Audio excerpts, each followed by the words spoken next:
My Jesus. That's a swarm about to happen. Where do they go? They're probably going to gather now on a bush or a tree somewhere.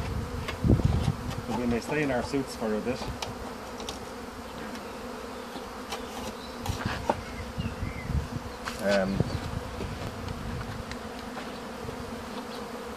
But you have to keep your eyes open because they're going to drag the queen out and she's not going to be properly able to fly.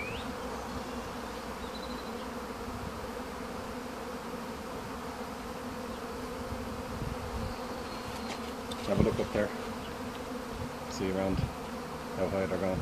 Yes. So this is what's called a prime swarm, which I don't want to lose.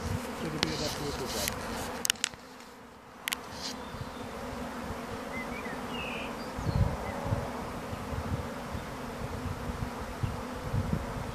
Because you lose.